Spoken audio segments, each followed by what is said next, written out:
जितना छोटे बनकर हम फिर निवेदन करें, तुम में से कोई एक शंकर का ऐसा उपासक होता है जिसके लिए मेरे महादेव को आना पड़ता। शिव का उपासक, शंकर का।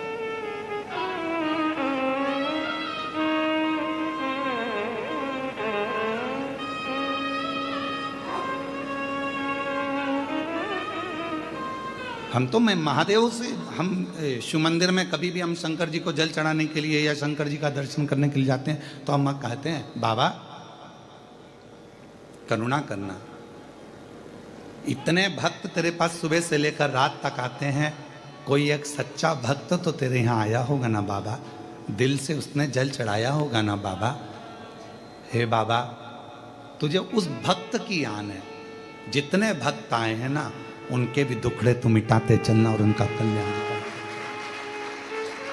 इतने आते होंगे ना, उसमें से कोई एक तो तेरा अपना होगा ना बाबा, कोई एक तो तुझे बहुत प्रेम करता होगा ना बाबा, तो उससे मिलने आ जा। और जब तू, हमने देखा है, हम नारखेड़े जी के यहाँ पर जब बहुत पहले गए थे तो नारखेड़े जी के घर पर जब लगभग 7-8 साल हो गए होंगे, 7-8 साल पहले जब हम घर गए थे इनके, तो इनसे ज़्यादा, सबसे ज़्यादा खुश थे इनके पड़ोसी। इनके घर में तो जनता भरी हुई थी और पड़ोसी इनके घर में भरे हुए थे, बड़े आराम से दर्शन कर रहे थे, आनंद ले रहे। तो किसी के बहाने भी कोई आ जाए तो दूसरों को लाभ तो मिलता है ना। जैसे नारखेड़े जी पाटिल जी कथा कराए, हम पाटिल जी के भी घर गए तो हमने देखा उनके घर की गली के अंदर सब भरे पड़े हुए थे। तो वो फायदा, भले बुलाया इनने, कथा जजमान बनेंगे, पर आज लाभ तो पूरे कृष्णेश्वर क्या पूरी दुनिया को ऑनलाइन कथा का मिल रहा है, प्राप्त तो हो रहा है। जैसे नारखेड़े जी पाटिल जी कथा कराए, हम पाटिल जी के भी घर गए तो हमने देखा उनके घर की गली के अंदर सब भरे पड़े हुए थे। तो वो फायदा, भले बुलाया इनने, कथा जजमान बनेंगे, पर आज लाभ तो पूरे कृष्णेश्वर क्या पूरी दुनिया को ऑनलाइन कथा का मिल रहा है। करुणा करने वाले है दया करने वाले दयालु, तू करुणा कर, करुणा। महाराज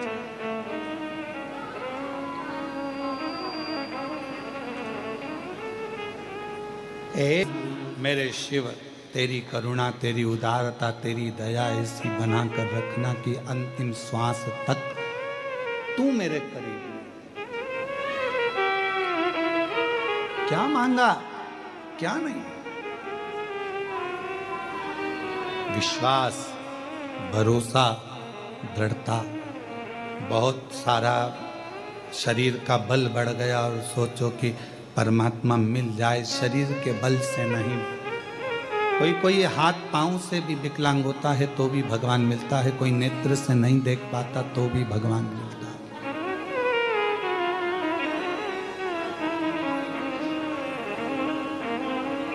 हम आपसे पूछें, उत्तर दीजिएगा जरा बैरुल वालों, कोई मुख से गूंगा है, नहीं बोल सकता, तो क्या भगवान उसको नहीं मिलेगा? बोलो, जम के बोलो, मिलेगा ना। मुख से भगवान को मतलब ही नहीं। कोई सुनाई नहीं देता, किसी को बहरा है, तो क्या भगवान नहीं मिलेगा? भगवान को तेरे कान से मतलब ही नहीं। कोई चल नहीं सकता तो क्या भगवान नहीं मिलेगा? तेरे पांव से भगवान को मतलब ही नहीं। भगवान को मतलब किस चीज से?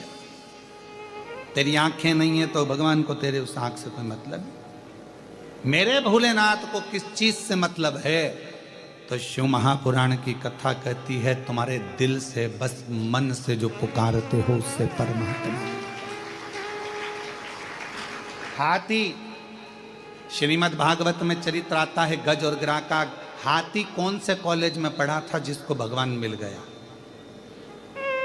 कोई गुरुकुल गया था हाथी पढ़ने के लिए, गज कोई गुरुकुल में पढ़ने गया था, गज कोई कॉलेज पढ़ने गया था, गज किसी विद्यालय में पढ़ने गया था। हाथी गज किसी गुरुकुल में पढ़ने नहीं गया।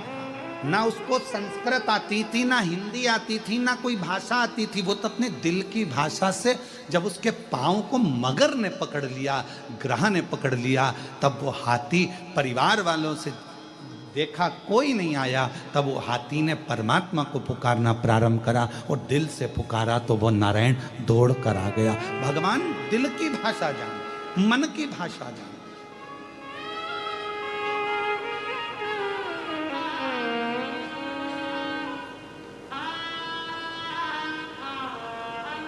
मेरा परमात्मा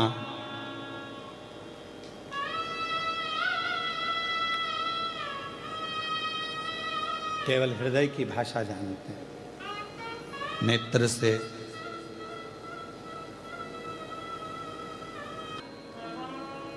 सब अपनी अपनी जन्म तारीख जानते हो? अरे बोलो तो जम के। तुम्हारी जन्म तारीख से कोई तुमको पहचानता है? बोलो, पहचानता है? नहीं। काय से पहचान होती है इंसान की? मीराबाई कितनी तारीख को जन्मी, कर्माबाई कितनी तारीख को जन्मी, संत ध्रुव जी महाराज कितनी तारीख को जन्मे, प्रहलाद जी महाराज कितनी तारीख को जन्मे, नामदेव जी कितनी तारीख को जन्मे, रामकृष्ण परमहंस कितनी तारीख को जन्मे, स्वामी विवेकानंद जी कितनी तारीख को जन्मे। जन्म से कोई मतलब नहीं है, व्यक्ति के कर्म से मतलब है कि उसने जिंदगी में आकर करा। उन्होंने जिंदगी में आकर क्या करा? मीराबाई ने आकर भगवत भजन का कर्म किया, नामदेव जी ने क्या करा, ध्रुव जी ने क्या करा, प्रहलाद जी ने क्या करा, स्वामी विवेकानंद जी ने क्या करा, रामकृष्ण परमहंस जी ने क्या करा। इस संसार में आने के बाद व्यक्ति ने कर्म कैसा करा, उससे पहचान होती है। तुम्हारी जन्म तारीख से तुम्हारी पहचान नहीं है कि तुम्हारा, हाँ बस ये हो सकता है कि तुम्हारा वीजा बन जाए, पासपोर्ट बन जाए, तुम्हारा ये काम हो जाए, वो काम हो जाए जन्म तारीख से। बाकी के परमात्मा के मिलन के लिए तुम्हारा कर्म जरूरी है।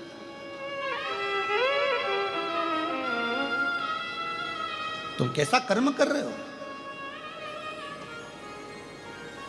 आप 17 तारीख को जन्मे, 17 तारीख को ना जाने कितने और जन्म लिए होंगे। बोलो बोलो, सही है कि गलत है? 17 तारीख को तुम्हारा जन्म हुआ, 5 तारीख को तुम्हारा जन्म हुआ, 6 तारीख को तुम्हारा जन्म हुआ, 12 तारीख को तुम्हारा जन्म हुआ, 1 तारीख, 2 तारीख, 5, 1 से लेकर 31 के बीच में तुम्हारा किसी तारीख को जन्म हुआ। उस तारीख को ना जाने कितने हॉस्पिटल में कितने बच्चे जन्म लिए होंगे तुम्हारे समय पर। तुम 2 बजे जन्मे तो 2 बजे ना जाने कितने लाख बच्चे एक साथ जन्म लिए होंगे। क्या सबका भाग्य एक जैसा हो सकता है? तुम्हारी जन्म तारीख से या तुम्हारे जन्म समय से कोई फर्क नहीं पड़ता। फर्क पड़ता है तुम्हारे अच्छे कर्म से। तुमने पृथ्वी पर आकर जो अच्छा कर्म करा है, लोग तुम्हारे कर्म से तुम्हें पहचानेंगे, तुम्हारी जन्म तारीख से कोई नहीं पहचानेगा। जन्म तारीख से तो केवल जो पत्नी पति को पहचान जाएगी, पति पत्नी को पहचान जाएगा, भाई बहन को पहचानेगा, बेटा माँ बाप को, माँ बाप बेटे को, बच्चों को, ये सब जन्म तारीख से पहचान जाएंगे। पर कर्म से तो दुनिया ही जान सकती है, कर्म से। इसलिए शिव महापुराण की कथा कहती है कि कर्म ऐसा कर कर जाना कि यहां से जाने के बाद लोग तुमको याद करें। क्यों? माता सती से ज्यादा माता पार्वती को पूछा जाता है। सती माता अपने शरीर को अपने पिता के घर में क्रोध की अग्नि से प्रकट कर कर जला लेती हैं, भस्म कर लेती हैं। क्रोध की अग्नि से मां सती अपने शरीर को जला लेती हैं। क्रोध की अग्नि से। और जब क्रोधाग्नि से ये सती माता का शरीर जल जाता है तो फिर देवताओं को लगता है कि ये क्रोध की अग्नि में क्यों जला, क्यों, किस लिए? यहाँ को सब मानते हैं, माँ जगतजननी दुर्गा भवानी को सब मानते हैं। पार्वती को मानने का कारण क्या है? माँ जगतजननी को मानने का कारण क्या है? क्योंकि माता पार्वती ने जितनी बार तप करा, पार्वती जी ने खुद के लिए कुछ नहीं मांगा, जन कल्याण के लिए मांगा। शिवजी का विवाह अगर पार्वती जी के साथ में नहीं होता तो शायद तारकासुर का अंत नहीं होता। तारकासुर मरता नहीं। तारकासुर का वध सती माँ पार्वती माता ने स्वयं तप कर कर शिव को राजी करा, तब भगवान शंकर का पार्वती जी के साथ में विवाह हुआ, तब जाकर ये तारकासुर के मारने के लिए षडानंद कार्तिकेय का जन्म हुआ। तब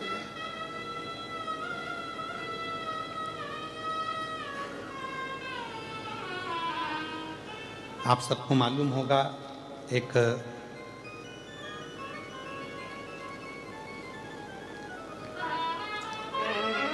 माँ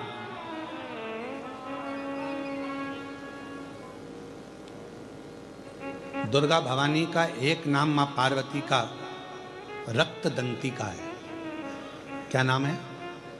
जम के बोलो। रक्तदंती का। दुर्गा सप्तशती के 11वें अध्याय में वैवस्व मनवंतर में 28वें युग में शुंभ और निशुंभ के चरित्र का वर्णन आता है। और शुंभ निशुंभ को मारने के बाद मां दुर्गा भवानी एक वेप्रचिति नाम का एक असुर हुआ। और यह वेप्रचिति एक ही काम करता था।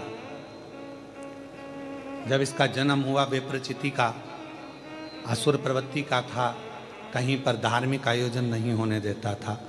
कोई सत्कर्म हो रहा है, कोई भजन हो रहा है, कीर्तन हो रहा है, मंत्र जाप हो रहा है, मंत्र माला हो रही है, तो वेप्रचिति उसको समाप्त कर देता था। यह वेप्रचिति का नियम था।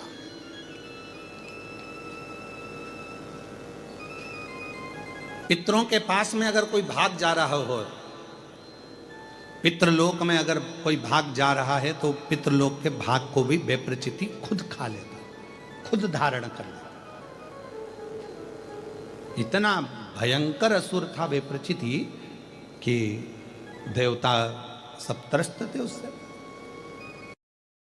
एक बार भगवान ब्रह्मा जी ने भगवान नारायण से पूछा कि ये वेप्रचिति का वध कौन करेगा, इस वेप्रचिति का संहार कौन करेगा। तो कहा, पितरों की 3 कन्याएं, मैना, धन्या और कला।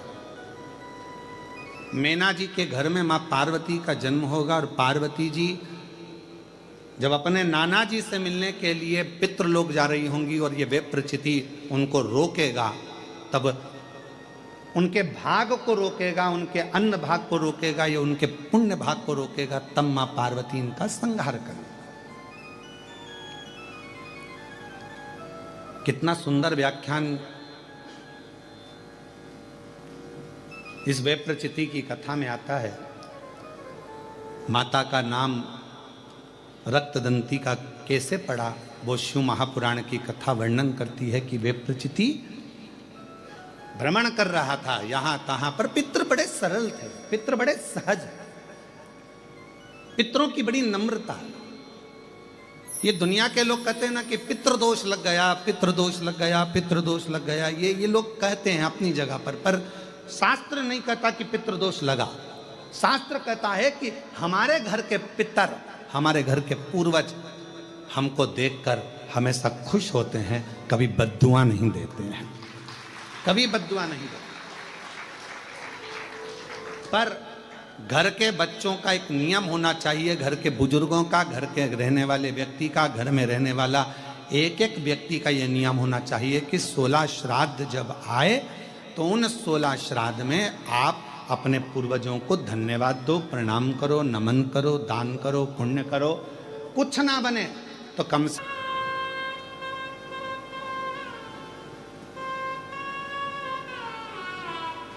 कितना बड़ा हमारा परिवार है, कितना बड़ा। आज के लड़के कहते हैं, आज के जमाने की लड़के कहते हैं, आज के जमाने के बेटा कहते हैं, आज के जमाने की बेटियां कहती हैं हम क्यों बुजुर्गों को माने। अरे भाई मत मानो, पर समझो तो सही, तुम और तुम्हें जन्म देने वाला, एक लड़के को जन्म देने वाले माता और पिता कितने लोग हैं? 2 लोग, माता और पिता। अब तुम्हारे माँ बाप को जन्म देने वाले कहां से हो गए? 2। तुम्हारे माँ बाप को जन्म देने वाले हो गए 4, 2 उधर के 2 उधर के, एक के द्वारा ही पैदा हो गए क्या? बोलो बोलो, सही है कि गलत है? जम के बोलो। उधर जैसे पत्नी है तो इसके माँ बाप, तभी तो पत्नी हुई है, फिर पति, इसके माँ बाप, तो 2 के कितने हो गए? 4। अब उनके दादाजी के निकालो तो दादा के कितने हो गए? 8। उधर के इधर के, ऐसे अंदाजा लगाओ 7 पीढ़ी का। ऐसे अंदाजा लगाओ 7 पीढ़ी का, और 7 पीढ़ी का अंदाजा लगाकर देखोगे तो मालूम पड़ेगा कि जितना 7 पीढ़ी के अंतर्गत जो पूर्वजों का एक तत्व सब में रहा है, वो तत्व हम में भी रहता है। जैसे पिताजी के पिताजी को चिड़चिड़पन रहा है तो वो पिताजी को भी रहेगा, उसकी औलाद को भी रहेगा, उसके पोते को भी रहेगा, उसकी पोती को भी रहेगा। ये नियम है, नीति है, वहीं से चला आ रहा है, इसको कोई रोक नहीं सकता है। अब इसको तुम सोचो, पत्नी सोचे मैं अपने पति का चिड़चिड़पन खत्म कर दूं, या पति सोचे मैं अपनी पत्नी का चिड़चिड़पन खत्म कर दूं, तो नहीं हो सकता। ये पूर्व का चला आ रहा है, 7 पीढ़ी का। थोड़ा ना थोड़ा, थोड़ा ना थोड़ा, थोड़ा ना थोड़ा हमारे शरीर में रहता है। जब माता पिता का वो तत्व हमारे शरीर में रहता है तो हमारा फर्ज बनता है कि जब हम श्राद्ध पक्ष में गौ माता को अगर एक रोटी देते हैं तो ये सबको उसका फल मिल जाता है और पितरों का कल्याण हो जाता है। अब हम तो साधारण भाषा में, सजता में, हम क्यों माने? मत मानो,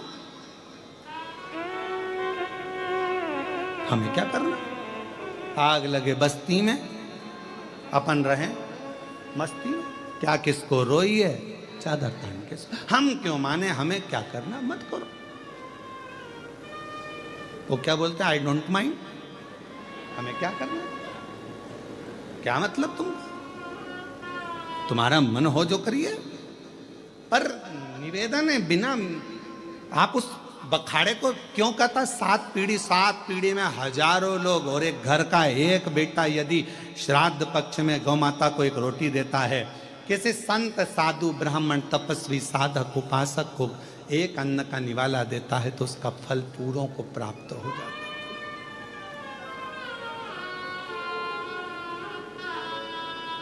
पूरों।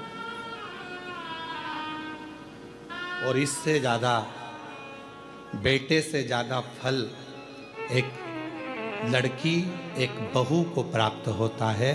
जब एक लड़की अपनी बहू बनकर आती है, जाती है, तो वो अपने मायके को भी और अपने ससुराल को भी पार करती चली जाती, दोनों के साथ साथ में। ये क्यों शिव महापुराण में मेरी माताएं, मेरी जीजियां इतनी कथा में बैठती हैं? हमसे लोग कहते हैं तुम्हारी कथा में सबसे ज्यादा महिलाएं आती हैं, तो भाई के प्रति उनका प्रेम है, मेरी बहन है,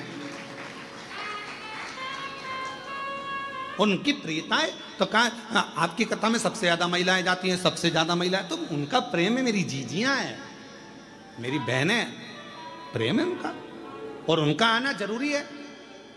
क्योंकि एक नारी जब कथा श्रवण करती है तो वो ससुराल की भी 7 पीढ़ी को तार देती है और मायके की भी 7 पीढ़ी को तार देती है। ये स्नेह,